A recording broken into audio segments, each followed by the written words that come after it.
Eu quero convidar a igreja a abrir o livro de Joel.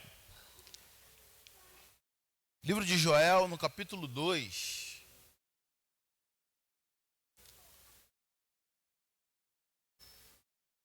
Manhã de ceia, manhã de mesa, e creio que é manhã de banquete também sobre a minha vida e sobre a sua vida.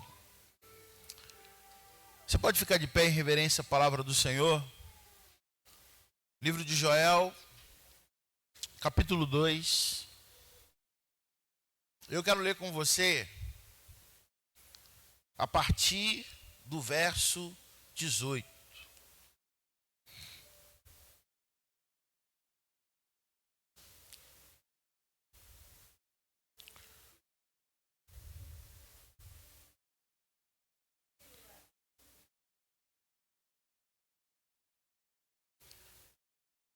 Você encontrou? Então o Senhor terá zelo da sua terra e se compadecerá do seu povo.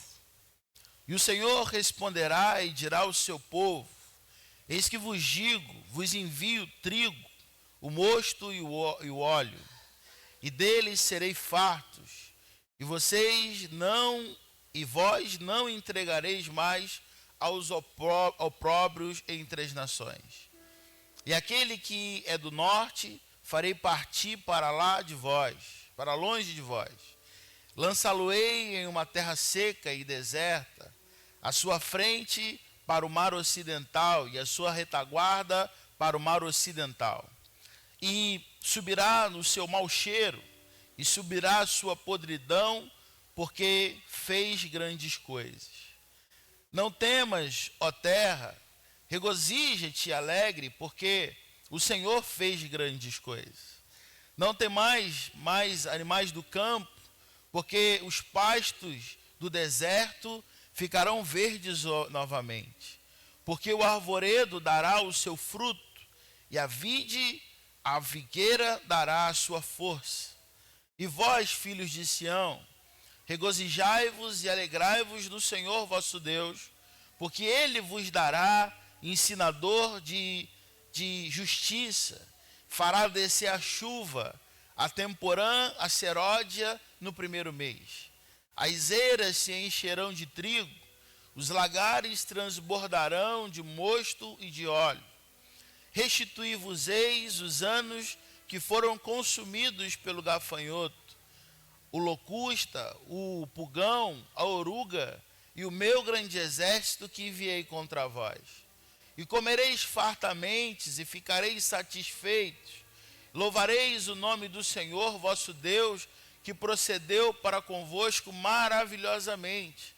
E o meu povo não será mais envergonhado. E vós sabereis que eu estou no meio de Israel, e que eu sou o Senhor, o vosso Deus, e ninguém mais. E o meu povo não será mais envergonhado. E há de ser que derramarei do meu espírito sobre toda a carne. Os vossos filhos e as vossas filhas profetizarão, os vossos velhos terão sonhos, os vossos jovens terão visões. E também sobre os servos e sobre as servas, naqueles dias, derramarei do meu espírito. E mostrarei prodígios no céu e na terra, sangue, fogo e coluna de fumaça. O sol se converterá em trevas, a lua em sangue, antes que venha o grande e terrível dia do Senhor. E há de ser que todo aquele que invocar o nome do Senhor será salvo, porque o nome de Sião, o monte de Sião em Jerusalém, haverá livramento, assim como o Senhor tem dito, e nos restantes que o Senhor chamar. Feche seus olhos mais uma vez. Senhor, a tua palavra é tremenda, tua palavra é poderosa, Pai. Tua palavra, ela fala por ela mesma. Tua palavra, Deus, ela é como o pão que nos alimenta, ela é a lâmpada para os nossos pés, ela é que direciona, Deus, ela é bússola, GPS para o nosso coração. Ah, Senhor, e nessa palavra, nessa manhã, palavra que inaugura o nosso mês de julho, palavra essa que o Senhor tem colocado no meu coração para que a gente viva nesse mês. E eu creio, Pai, que viveremos grandes coisas nesse mês de julho para a glória do teu nome. Mas desde essa primeira palavra nós entregamos nas tuas mãos e pedimos que o nosso coração, o caminho do Senhor esteja preparado em nós, para que haja grande colheita em nome de Jesus. Nós te convidamos, Espírito Santo de Deus, a tomar o seu lugar, a vir sobre nós, a tirar dos nossos ouvidos, da nossa mente, toda a preocupação, todo pensamento que não provém do Senhor na hora da palavra. Mas entregamos, ó Deus, a nossa vida a Ti, diante da Tua presença, diante do Teu altar. Fala conosco, Senhor. Fala com o Teu povo, Senhor. Fala com a Tua igreja.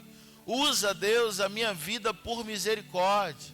Usa, Deus, os meus lábios como o Senhor quiser fazer nessa manhã. Eu me coloco como, Deus, um instrumento nas Tuas mãos. Aquilo que é inútil, possa te ser útil diante do Senhor, em nome de Jesus. Assim nós oramos para a glória do Senhor. Amém e amém. Pode tomar o seu lugar, toma o seu assento. O Senhor, no início do ano, me deu uma direção para que, ao invés da gente trabalhar, um tema único no ano, a gente tivesse oportunidade, então, de todo mês a gente trabalhar um novo tema. Todo mês, então, se você é daqui, você tem visto que todo mês, no culto de ceia, o Senhor tem nos dado uma palavra de direção, um tema, e esse tema, ele segue o percurso durante todo o mês, seja nos cultos de domingo, seja nos cultos de quinta-feira, seja nas reuniões de célula, seja através dos louvores, através daquilo que a gente coloca como lá também na devocional, no grupo da igreja. Mas a gente então segue uma linha que a gente crê que não é uma linha dada por homens, mas uma linha que o Senhor tem nos dado. Amém, irmão? Uma linha que todo mês o Senhor tem falado comigo a respeito de uma palavra. E às vezes eu estou dirigindo, às vezes eu estou orando, às vezes eu estou em casa, na igreja, buscando um menino no colégio, alguma coisa, e eu sinto Deus trazendo essa palavra no meu coração, dizendo: é isso que eu quero trabalhar com o meu povo, é isso que eu quero trabalhar com a minha igreja. E no último mês nós trabalhamos o tema de renovação, entendendo que Deus é Deus de coisas novas, é Deus que pode pegar aquilo que se foi e transformar em coisas novas. Já trabalhamos também nesse ano sobre o fortalecer em Cristo, Muitas vezes cansados, sobrecarregados de muitas coisas. E o Senhor nos deu também a palavra sobre fortalecimento. Já trabalhamos também sobre restauração. Mas a palavra desse mês de julho, eu creio que se Deus tem dado, Ele fará. Amém, irmão? Se Deus tem dado, Ele fará. A palavra desse mês, o tema desse mês de julho é sobre restituição. Diga comigo, restituição. Restituição, e a gente entende um pouco sobre o que é restituição, A gente entende muito do que a palavra nos ensina sobre restituição. Eu já falei aqui que talvez a gente nesse período aí de declaração, algumas pessoas de declaração de imposto de renda e corre para cá e junta documento aqui, pega a nota de lá, entrega para o contador, você mesmo faz, não sei como funciona. Mas na verdade, a gente entrega com uma expectativa de sermos restituídos, restituídos diante de tantos impostos que a gente paga, A gente paga imposto para tudo que é lado. E quando a gente apresenta para o governo, para o Ministério da Fazenda, olha, tudo que eu gastei, olha quanto de imposto que eu paguei. Ele olha e fala assim: tá bom, vou te dar aqui uma parte do que você gastou. Uma parte, vou te devolver, aquilo que te foi tirado. Pois quando a gente entende sobre restituição, a gente entende que a restituição, ela não provém do homem. A restituição, ela provém de Deus. Quem pensa na restituição primeiro, não é o governo, longe dele. Quem pensa na restituição primeiro não é a gente, não é o meu coração e o teu coração. Quem pensa na restituição, quem fala na restituição, em primeiro lugar na história humana, é o Senhor. Ele é o Pai da restituição. Ele que entende que aquele que foi roubado, aquele que foi de alguma forma, né, prejudicado na sua vida, ele sim, ele deve receber. Se ele foi de uma forma injusta, retirado alguma coisa que lhe pertencia, né? Deus fala assim, não, tem algo errado aí. Se a gente for para o livro de Levítico, a gente vai perceber que lá na lei mesmo, Deus estabelece uma lei de restituição para o povo de Israel. Para que se alguém, né, fosse defraudado, se alguém fosse roubado, prejudicado, ali no seu boi, no seu gado, na sua fazenda, né, iria apresentar diante do juiz falando, olha, eu fui roubado, o fulano me pegou aquilo que me pertence. E por uma justiça divina, e não uma justiça terrena, por uma justiça divina, algo deveria ser feito. O juiz então olharia para aquela situação e falava para a pessoa, olha, você precisa devolver aquilo que você pegou dele. Em alguns momentos Deus vai dizer, olha, se você pegou um, você vai ter que devolver 2. Em alguns momentos a lei, quando Deus estabelece a lei em Levítico e vai dizer, olha, se você foi roubado, apresenta-se diante do juiz, apresenta-se diante do líder, e ali você diga para ele o que lhe foi, você teve prejuízo sobre aquilo, e o juiz ele vai estabelecer então a sentença sobre aquilo que precisa ser devolvido para você. Então a gente percebe que a restituição, ela não tem a ver com o homem. A restituição, ela provém de Deus, amém, irmão? E se provém de Deus, eu quero viver tudo que Deus tem para a minha vida. Você quer também?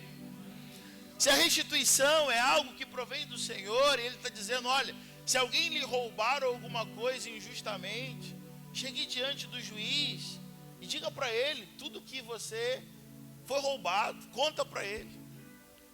E a gente vive numa sociedade de muitas injustiças. Pode ser que diante de alguma coisa, né, a gente sofreu algum tipo de dano, e a gente tem ali provas, né, de chegar diante do advogado e contar para ele, e ele prepara ali uma causa para a gente, para apresentar diante do juiz.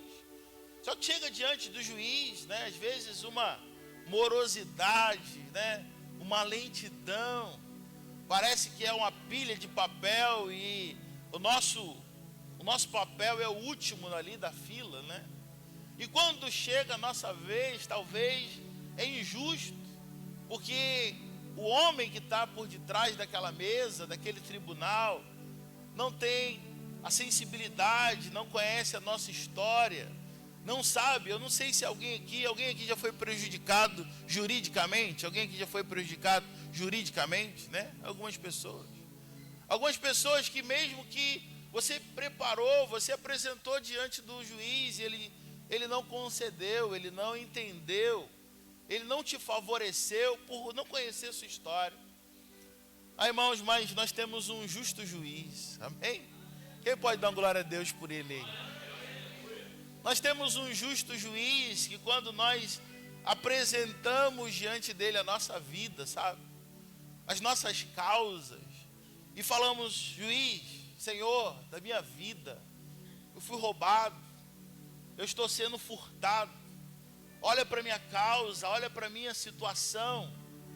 Ele é aquele que nos conhece, Ele é aquele que nos vê. Oh, meu irmão, o Senhor te vê.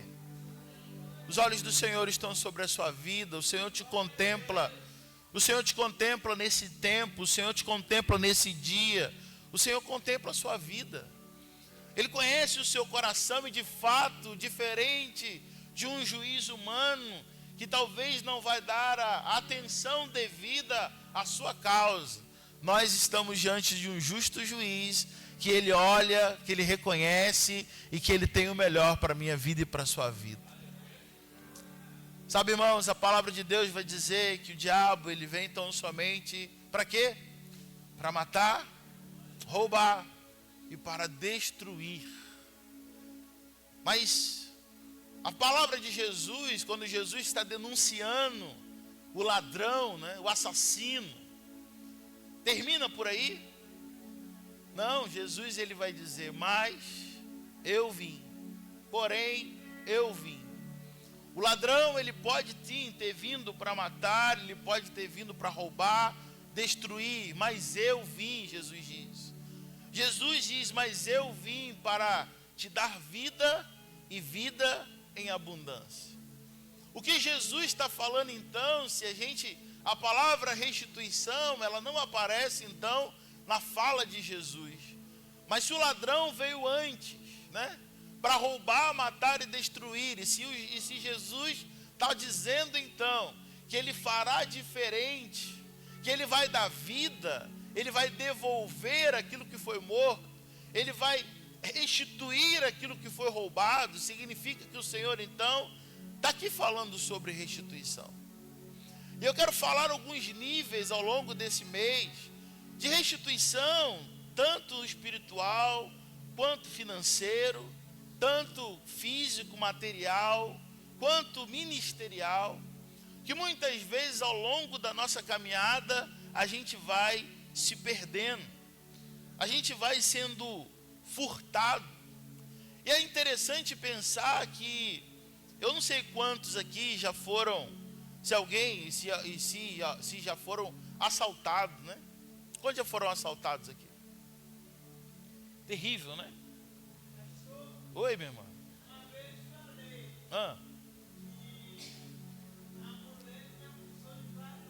Meu Deus.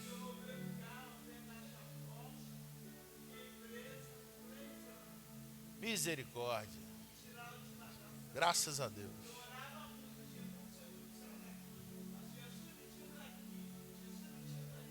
Mas Deus é fiel, minha irmã. Que bom que você está aqui com a gente. Eu entendo que a palavra do Senhor, ela vai nos dizer que muitos acreditam, né? Quando a gente olha para a nossa história, para a nossa vida, muitos acreditam em que perderam. Muitos acreditam que o que perderam nunca mais pode ser recuperado, né? É tão frustrante, porque às vezes quando a gente é assaltado, quando acontece uma situação dessa, a gente não sabe nem para onde ir, o que fazer, e a gente sabe que é necessário ir na delegacia, é necessário fazer ali a queixa, o BO, mas a gente sabe que não tem muita esperança, né? Não se há muita esperança daquele bem, daquilo que foi roubado, levado, seja devolvido para a gente. Tem outro tipo de roubo também que acontece, que ele não é de uma vez só como um assalto, né? Ele é aos poucos. Aos poucos você vai sendo roubado. Aos poucos você vai sendo roubado da sua alegria, até mesmo do seu dinheiro, até mesmo daquilo, né? Da sua vida. Você tem lá uma conta bancária e alguém tem a senha, alguém descobre o cartão, alguém descobre ali a sua chave, e de vez em quando essa pessoa vai sacando aos pouquinhos, né? Vai tirando um pouquinho daquilo que você já recebeu, daquilo que você já tem como herança da parte de Deus. Eu penso, irmãos, que Satanás ele é especialista justamente nesse segundo roubo. Porque se ele fizer como um assalto, né? Se ele fizer de uma forma brutal, né? De imediato, certamente vai se levantar em nosso coração um sentimento de injustiça. Vai se levantar no meu coração e no teu coração um clamor, e a gente vai dizer, não, eu não quero, eu não posso aceitar isso. Eu vou lutar contra isso, eu vou nos lugares certos, eu vou diante de Deus, né? Eu vou clamar diante do justo juiz. Mas se Satanás, ao longo da vida, ao longo do tempo, ele for nos roubando da nossa vida, roubando da nossa alegria, roubando da nossa paz, ele for roubando do nosso ministério, roubando daquilo que um dia nós já fomos na presença de Deus, se ele for tirando aos pouquinhos, todo dia, uma porção, chega um momento que nós, infelizmente, entendo o que eu vou dizer, vai chegar um tempo que nós vamos estar conformados com o assalto. A gente nem vai ficar tão triste, nem tão revoltado. A gente vai dizer assim, faz parte da vida, faz parte da história. Não há revolta para quem é roubado aos poucos, porque essa pessoa nem viu para onde foi, nem viu o que aconteceu. Mas eu creio que o que Deus deseja fazer em nossa vida nesse mês, não é apenas falar sobre restituição, mas fazer restituição em nossa vida. O que o Senhor deseja fazer é abrir os nossos olhos dizendo, você está sendo roubado. Não é essa vida que eu preparei para você. Você está sendo roubado porque não é isso que há no meu coração para a sua vida. Não é esse meu propósito. Não foi para isso que eu morri por você. Não foi para isso que eu dei a minha vida ao seu favor. Sabe, o que Deus ele quer fazer nesse tempo, nesse mês de julho, escreva isso no teu coração, é abrir os meus olhos, os seus olhos, para que a gente entenda então, que eu possa estar então longe do que Deus tem preparado para mim. Porque se o que Ele preparou para a minha vida é uma vida abundante, como Ele diz, eu vim para que você tenha vida e tenha em abundância. Se Ele tem para mim, se Ele me chama, a palavra de Deus diz que Ele me chama de mais que vencedor. Eu sou um vitorioso em Cristo Jesus. Você é um vitorioso em Cristo Jesus. Se a palavra de Deus vai dizer que eu tenho heranças, né? O Del abriu aqui o culto, né? Salmo 1, bem-aventurado é o homem que não anda segundo o conselho dos ímpios, nem se assenta no caminho dos pecadores, nem se detém no caminho dos pecadores, aliás, mas antes tem o seu prazer na lei do Senhor, antes medita dia e noite, não é isso? Ele será como árvore plantada junto aos ribeiros das águas. Ele será, a palavra de Deus está dizendo, ele será como uma árvore que é plantada bem pertinho do ribeiro, que dá o seu fruto na estação própria, e tudo que ele fizer vai dar certo, prospera, avança. Irmão, isso é a promessa de Deus para a minha vida e para a sua vida. É a promessa de Deus. A palavra de Deus diz que o Senhor Ele derramaria sobre nós uma autoridade tremenda, para que nós pudéssemos andar sobre essa terra, abençoando, ministrando pessoas. A palavra de Deus diz que nós teríamos, se nós bebêssemos algo mortífero, não nos fará nenhum mal, porque o Senhor está conosco, a palavra de Deus diz. A palavra de Deus diz que nós pisaríamos na cabeça da serpente. Aí, irmão, tem autoridade sobre a minha vida e sobre a sua vida. Não há necessidade, então, de andarmos cabisbaixos, não andarmos como prejudicados. Não há essa necessidade. Através da cruz, nós celebramos isso através da mesa hoje.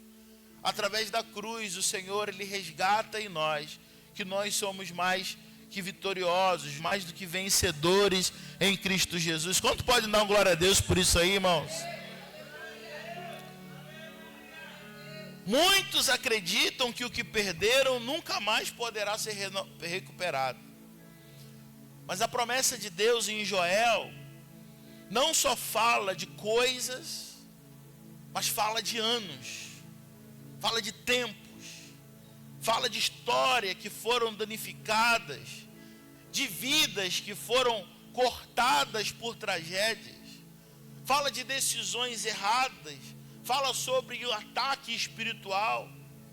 Se você ler o texto de Joel, ele começa o capítulo 2 dizendo: tocai a buzina em Sião, clamem em voz alta no monte da minha santidade. Deus está dizendo através de Joel para o povo.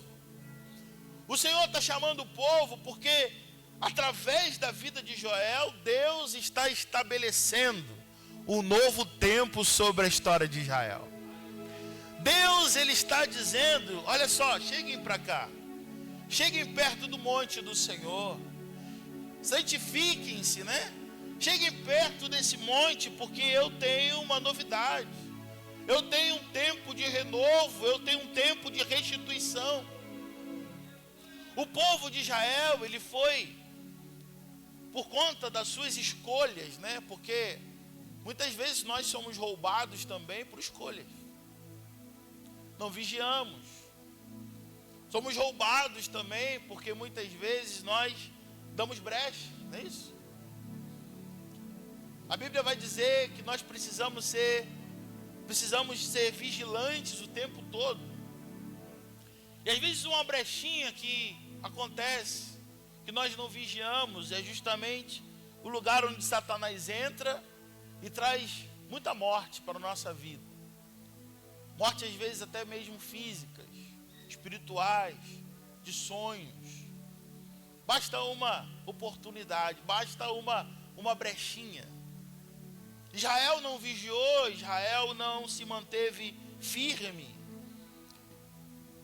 Israel abriu não brechas, mas portões, né? Para que o inimigo pudesse entrar sobre a sua vida, e o inimigo entrou. O inimigo entrou trazendo sobre eles grande maldição. Se você conhece a história, você vai saber que o povo viveu um tempo de muita miséria, de muita desgraça. Inimigos vieram sobre Israel e retiraram de Israel aquilo que havia de mais precioso. Tiraram de Israel os seus bens, levaram o seu ouro, a sua prata, as suas riquezas. Levaram as pessoas mais influentes, mais inteligentes e espalharam por todo canto, para o sul, para o norte. A palavra vai dizer que quando Neemias ele chega em Israel, Israel está de uma destruição sem fim. As portas das cidades estão queimadas, o templo foi destruído. Não há alegria mais em Israel, o povo tem necessidade de todas as formas. O povo está em grande miséria porque não tem o que comer. E aí você lembra de Neemias, que Neemias ele se ajoelha, ele chora profundamente, ele clama a Deus, Deus, por favor. E Deus levanta Neemias para esse processo de restauração na vida do povo de Israel. Mas quando nós olhamos para Joel está vivendo uma história semelhante, uma situação semelhante, um tempo semelhante. E a palavra que Deus levanta para Joel é: eu vou restituir. Joel, diga para o meu povo que eu vou devolver os anos que foram perdidos. Eu não vou devolver apenas coisas. Eu não vou devolver apenas a riqueza financeira. Eu queria que você recebesse isso nessa noite, nessa manhã, irmãos. Porque o que a gente está falando aqui nesse dia, e vamos falar durante todo esse mês, não é sobre coisas apenas. Não é sobre causas na justiça apenas. O que Deus está falando aqui é sobre tempo também. O que Deus está dizendo para o povo é: eu vou restituir os anos que foram consumidos pelo gafanhoto.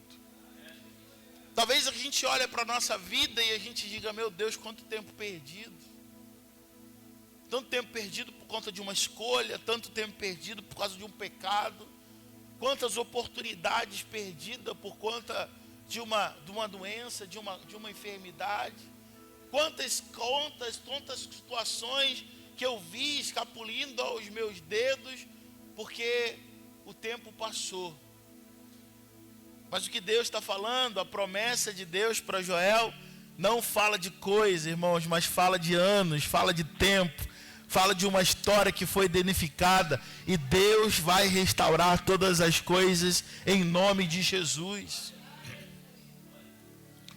O povo de Israel que vivia, por que fala sobre os anos que foram consumidos pelo gafanhoto? Porque o gafanhoto é uma praga. Uma praga que pega, Israel vivia da sua agricultura, do que plantava. E a praga, Deus está dizendo para o povo que Assim como um gafanhoto que chegou naquele lugar e destruiu tudo. Eu estava vendo esses dias, por causa do frio no sul, né? Esses dias eu perdi o sono, né? E aí, a febre, semana foi uma semana abençoada, né? A febre deu uma trégua, eu peguei, meu Deus, acordei, fui para a sala, liguei a televisão, aí estava passando um jornal lá, de madrugada, falei, meu Deus, tem jornal de madrugada, né? Desgraça de madrugada também. E comecei a ver, e estava falando lá sobre a perda, né, por causa do frio. Plantações inteiras congeladas, alface inteiro congelado. Por conta do frio, uma plantação, né, agricultores extremamente perdidos, desorientados, tristes, porque perdeu um trabalho de um ano, perdeu um trabalho de muito tempo, e agora como é que vai ser? Né? Porque o frio chegou, e o que Deus está falando para o povo é da mesma forma. Deus não está falando aqui de plantação, Deus está falando que Israel está vivendo uma praga espiritual tão grande, que nada cresce, que nada prospera, que nada dá certo. O que Deus está dizendo para Israel é que Ele vai cancelar esse decreto de morte sobre Israel. Eu digo, meu irmão, e creio e profetizo sobre a minha vida e sobre a tua vida, que todo decreto de morte está sendo cancelado, tem sido cancelado, vai ser cancelado sobre a minha vida e sobre a tua vida, em nome de Cristo Jesus. Sobre a minha casa, sobre a minha família, sobre o meu casamento, sobre os meus filhos, sobre as minhas finanças, sobre a minha saúde, cancelado pelo poder do nome de Jesus.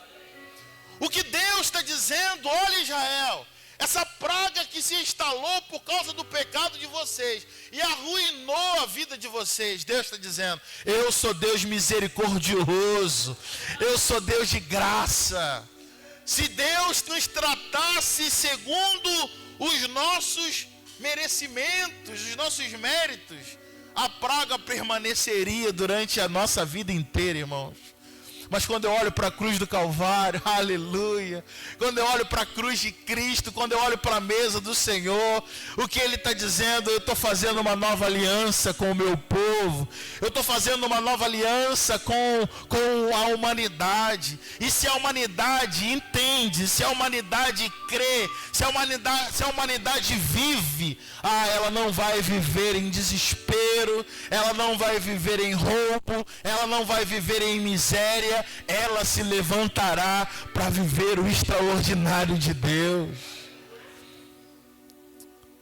Quando eu olho para essa palavra, meu coração se enche de uma esperança, porque o Senhor está dizendo, eu vou restituir. Eu sou capaz de devolver até o tempo que o inimigo roubou de vocês, diz o Senhor. Deus restituiu o tempo perdido. O texto não diz que vai restituir o trigo, que vai restituir a colheita, que vai restituir o gado, mas o texto diz, o Senhor está dizendo, eu vou restituir os anos. Deus não apenas devolve o que foi perdido, o Senhor é poderoso, irmãos, para redimir o tempo. Quantos creem nisso? O Senhor é poderoso para acelerar processos. O Senhor é poderoso para transformar perdas em ganhos. Então, o que Deus está chamando o povo de Israel e nos chamando nesse tempo é: pare de se alimentar do que você, de se lamentar o que você não viveu, e prepare-se para o que Deus ainda vai fazer, porque eu sei que vai ser abundante, vai ser grande, vai ser perfeito na minha vida e na sua vida. Tem pessoas aqui que talvez pensam, perdi tempo demais longe de Deus, perdi anos, sabe, num relacionamento errado, anos parados sem produzir. Mas Deus está dizendo o seguinte, olha só o que Deus está dizendo: eu restituo. O que era para acontecer em anos, eu farei em meses, eu farei em semanas, eu farei em dias. Ah, você não entendeu o que Deus está dizendo aqui não, irmãos. O que era para acontecer em anos, Deus, Ele pode fazer nesse mês de julho, na minha vida e na tua vida. O que era para acontecer em 10 anos, Deus é poderoso para fazer infinitamente mais, irmãos. Deus está fazendo algumas coisas na minha casa. Eu só estou esperando a bênção completar para a Priscila contar o testemunho. Mas é grande, é maravilhoso. Em relação ao trabalho dela, em relação à vida dela, em relação às portas que Deus tem aberto nesses últimos meses. E aí Deus é tão maravilhoso e tão perfeito, que a gente olha e fala assim, mas isso não poderia acontecer. Porque para isso acontecer, precisava disso e precisava daquilo. A gente não tem nem isso, nem aquilo e nem aquilo outro. Como é que Deus faz isso? Como é que Deus pode fazer? Porque se na lógica humana, para essa porta abrir, precisa desse tudo isso. E a gente não tem nada disso. Como pode? E Deus tem falado tanto ao nosso coração, dizendo, eu não preciso dos seus recursos. Eu não preciso do que você tem para fazer o que eu desejo fazer na sua vida. Eu não preciso da tua conta bancária, eu não preciso da tua influência, eu não preciso. Quando eu abro a porta, eu sou aquele que quando abre a porta, ninguém pode fechar. O que o Senhor tem ministrado na minha casa nesses dias, irmãos, é sobre isso. Ele não precisa dos nossos recursos. Quando Ele decide abrir uma porta, quando Ele deseja restituir, quando Ele deseja fazer algo, Ele pega os nossos decretos de morte e Ele cancela e Ele transforma aquilo em vida. Quantos estão recebendo, irmãos, nessa manhã isso? Porque eu não estou contando para a minha glória, eu estou contando para que o nome do Senhor seja exaltado e glorificado. Eu restituo, e o que era para acontecer em anos, Deus ele está fazendo em semanas aqui. Deus ele está fazendo em dias aqui. Deus ele pode fazer. É por isso que Davi vai dizer, Senhor, mais vale um dia na tua presença do que 1000 dias em outro lugar. Davi não está falando apenas da satisfação de estar na casa do Senhor, do prazer, da alegria, mas ele está dizendo, Senhor, quando eu estou na tua presença, o tempo ele é abreviado, o tempo ele é redimido de uma forma tão tremenda, que aquilo que eu era para viver em anos, eu começo a viver nesse dia na tua presença e nos teus atos também. Mas para a gente viver, irmãos, a restituição, antes vem o arrependimento. Diga comigo, arrependimento. Diga comigo, irmão, arrependimento. Eu tenho aprendido e tenho ensinado que tudo na palavra de Deus, ela tem condição. Tudo tem uma condicional. Se a gente olhar para os textos de promessas, e são muitos, ele sempre é seguido de uma ação anterior. Ele sempre está após, os nossos olhos sempre se fixam, né? É chamada a nossa atenção na promessa. Mas se a gente olhar os versículos anteriores, que a gente muitas vezes ignora, porque isso vai dizer sobre renúncia, isso vai dizer sobre abrir mão de algo muito importante para nós. Às vezes a gente finge que não vê, a gente ignora, mas para que a gente viva as promessas de Deus, antes é necessário que a gente viva aqui nesse texto fala sobre arrependimento. O texto vai dizer: rasgai o coração e não as vestes. Era muito comum o povo rasgar as vestes num sinal de arrependimento. E isso se tornou para o povo um lugar de religiosidade. A religiosidade é diferente da religião, você sabe disso. A religiosidade é coisas que a gente faz no automático. Ela não reproduz mais vida em nós. Faz porque tem que fazer, faz porque a gente entende que tem que ser feito. E muitas vezes aquilo se torna tão automático que passa a ser até prejudicial para a nossa vida. E Deus está dizendo para o povo: eu não quero as vestes de vocês rasgadas. Eu não quero um arrependimento externo. Eu quero que vocês rasguem o coração de vocês. Eu quero que vocês cheguem diante da minha presença, diz o Senhor para Israel, e vocês rasguem o coração de vocês, se arrependendo dos seus pecados, das suas escolhas. Porque tudo que vocês viveram, todo decreto de morte que estão sobre vocês, não é algo que eu mandei, foi uma escolha que vocês atraíram. E vocês precisam então rasgar o coração de vocês e se arrependerem. Porque quando o decreto de morte for cancelado, e se vocês não tiverem arrependimentos verdadeiros, sinceros, a situação de vocês vai piorar. Eu restituo e vocês perdem. A gente conheceu uma família em Petrópolis que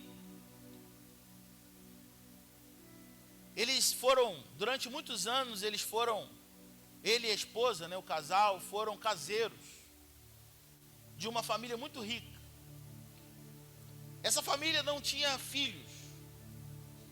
E antes da morte, eles não tinham para quem doar, eles chamaram esse casal e eles falaram: olha, eu vou dar 1 milhão para você e 1 milhão para você. E o resto da nossa herança, nós vamos doar para instituições de caridade. Foi mais ou menos nesse nível. 1 milhão e pouco para um, 1 milhão e pouco para outro. É alegria, né? Quem não gosta, né? Quem não gostaria, não?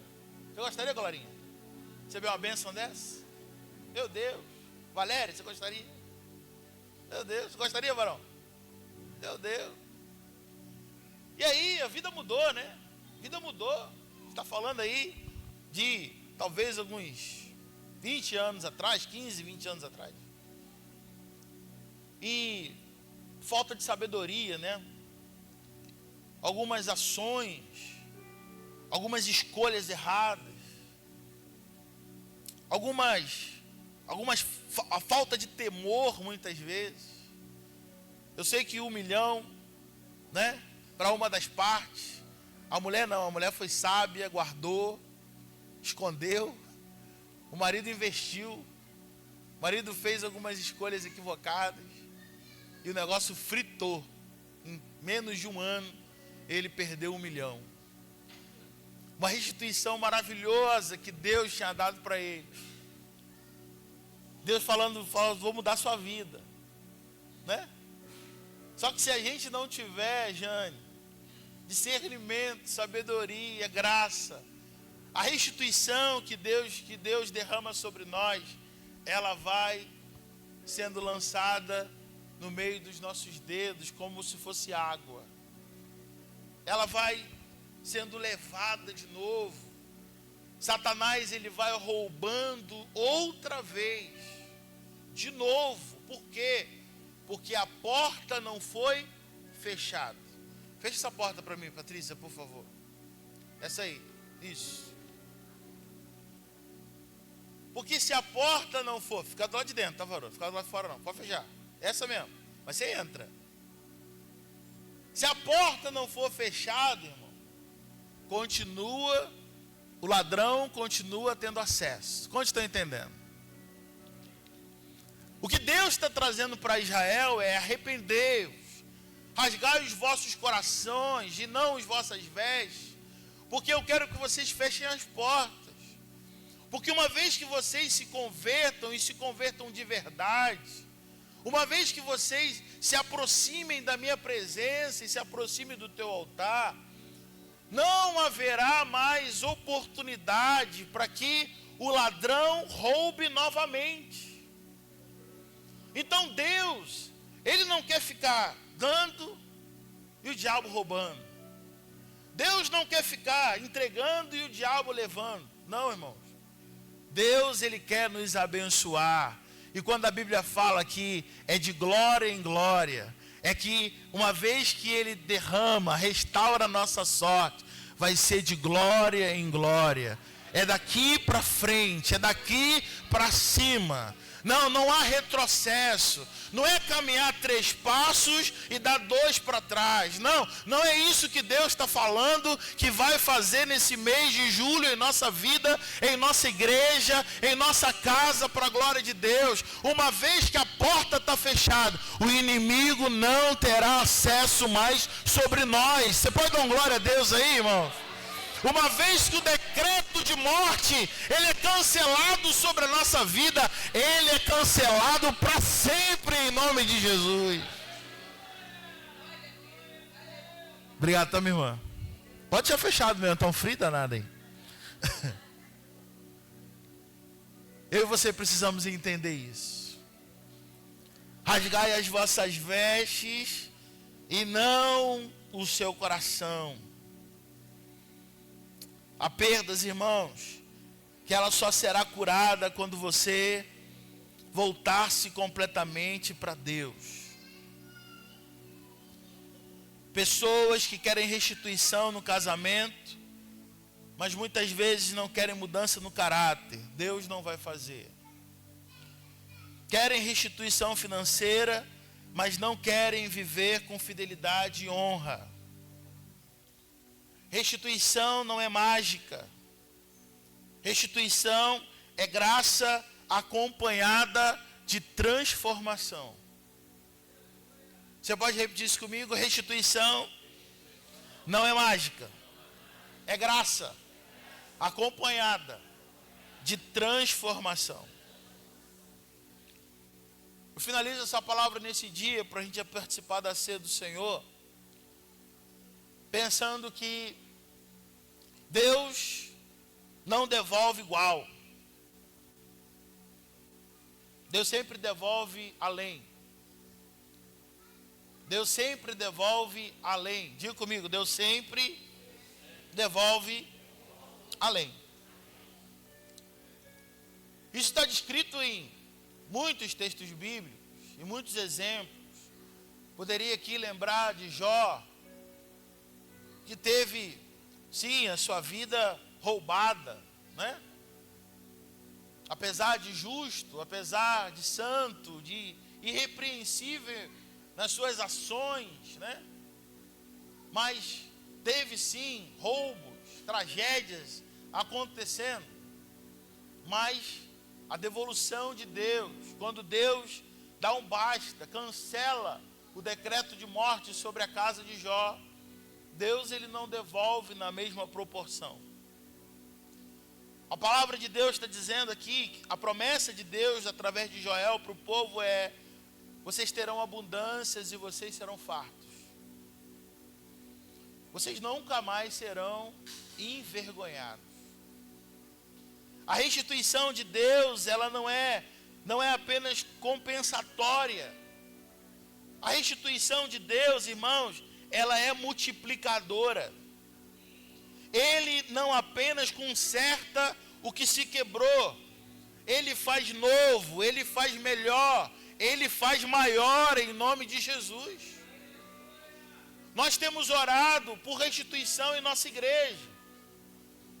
Não tem um domingo que eu tenho chegado da igreja e não tenho escutado aquele barulho santo de irmãs bradando, gritando, orando, pedindo: Senhor, abençoa essa casa, faz de novo, trebranta, restaura. Não é isso, Glorinha? Para a glória de Deus, é isso. Não tem uma terça-feira que não está tendo consagração. Toda terça-feira, se você chegar aqui 8 horas da manhã, tem um povo orando, tem um povo clamando a Deus, tem um povo pedindo: Senhor, derrama a sua bênção e o seu favor sobre nós. E por que nós estamos orando, irmão? Porque nós cremos nisso. Nós cremos que a história dessa igreja é linda. Uma igreja que já começa grande. Uma igreja que já começa com muito problema bom. Qual era? Não cabia de gente. Não era isso? Mas talvez ao longo dos anos, roubos espirituais, que eu digo, foram acontecendo. Alguns visíveis, alguns roubo na comunhão, roubo em alguns aspectos, roubo em algumas situações, que se você é daqui, você sabe do que eu estou falando. Mas umas coisas eu tenho certeza: nós não estamos orando para que Deus conserte. Deus, estamos orando pelo novo que Ele tem preparado para esse lugar, para o melhor. Posso ouvir um glória a Deus, seus irmãos? Para o melhor que Ele está preparando para esse tempo, para o maior e para o extraordinário que Deus deseja fazer nesse lugar. Nós temos orado, nós temos nos santificado. Esses dias eu estava falando, e falo para a tua edificação, tá, irmão? Falo para a sua edificação. Uma das coisas que eu estava muito incomodado, né? Eu sempre fui de muito jejum. E uma coisa que eu estava muito incomodado é que eu dei uma pausa, né? De jejuns prolongados, de jejuns mais longos, né? E o Senhor, o Espírito Santo começou a me incomodar em relação a isso. E eu tomei uma posição, né? Algumas semanas atrás, eu tomei algumas posições, mês passado, esse mês, de fazer jejuns prolongados, jejum de uma semana, de fazer jejum que se estende um pouco mais daquilo que eu sou habituado a fazer. E difícil, tá, irmão? Difícil.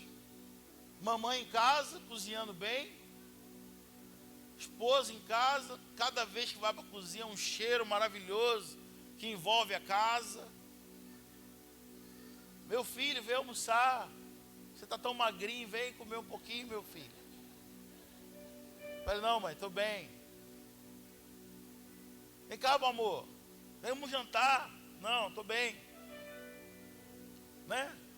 Eu amo comer, irmão. Comer é muito bom, né? Você ama, não é? Somos dois. Gente, eu amo comer. Não é bom, é gostoso. Falou tudo. É bom comer. Eu amo, irmão. Dá pra ver, eu amo comer. Já entendeu, né? E aí, no segundo dia, a carne está daquele jeito. Que bobeira. Come logo, para que isso? Você vai passar mal. Eu estou bem. Água para dentro. Oração. Clamando a Deus.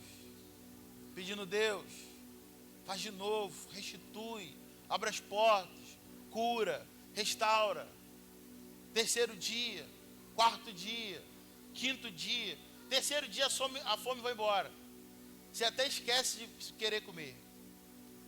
Terceiro dia a fome vai embora. O segundo dia, o diabo se levanta muito forte.